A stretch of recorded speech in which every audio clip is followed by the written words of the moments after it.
Andrea Brillantes in-unfollow na si Catherine Bernardo sa Instagram. Kaka-unfollow pa lang ni Andrea Brillantes kay Catherine Bernardo sa Instagram. Hindi matukoy ang eksaktong araw o oras kung kailan niya in-unfollow ang aktres. Ang sigurado, in-unfollow muna siya ni Catherine sa nasabing social media platform. Nung panahong napansin na ng mga netizens na hindi na finalo ni Kat ang nakababatang aktres, pina-follow pa rin ito ng huli. Sa kabilang banda naman, naka-follow pa rin si Andrea Brillantes sa aktor na si Daniel Padilla. Matatanda ang lumabas ang pangalan ni Andrea tulad ng binanggit ni OG Diaz sa Showbiz Update bilang dahilan umano sa likod ng mga napapabalitang issue sa pagitan ni Catherine Bernardo at Daniel Padilla. Komento naman ng ilan dito. Ano naman ang kasalanan ni Blythe dyan? Kung di na silang dalawa, ano pa ba magagawa nun? Kayo ba may hawak ng puso nila? Kahit anong tagal nyo pa kung di kayo di talaga magiging kayo. Blythe forever. Mind your own. Instead na ini-stress nyo lalo sarili nyo sa mga ganyang klaseng issues ng mga celebrities, syempre need nila mag-ingay at mapag-usapan ng madla. Yung mga taong galit na galit kay Leren sa nangyari sa kanila ni Richie. Pero mga tuwang-tuwa na ngayon. Si Blythe naman ang gumawa. Ganyan dapat.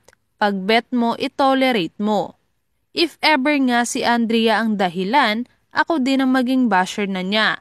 Ahas din pala eh. Usap-usapan ngayon sa social media ang biglang pag-unfollow ng kapamilya actress na si Catherine Bernardo sa kapwa actress na si Andrea Brillantes.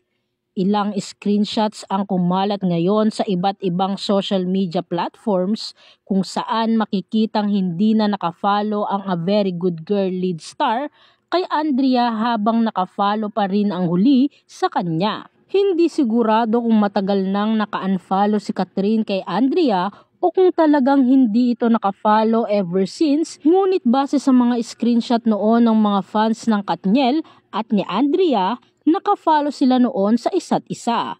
Matatanda ang marami sa mga supporters ng Katniel at ni Andrea ang pumalag sa ibinalita ng talent manager na si OG Diaz hinggil sa di umano'y hiwalayan ng isa sa mga hinahangaang love team sa Philippine showbiz at ang di umano'y dahilan ay ang aktres na si Andrea Brillantes. Agad naman ipinagtanggol ng mga fans ang kanilang iniidolo at naglabas ng mga resibo na maayos ang relasyon ng tatlo at ilan sa mga ito ay ang screenshot na nakafollow sina Catherine at Andrea sa isa't isa. Tinawag pa nga ng mga ito na fake news peddler ang talent manager at pinag-aaway raw ang dalawang babae na okay naman ang samahan.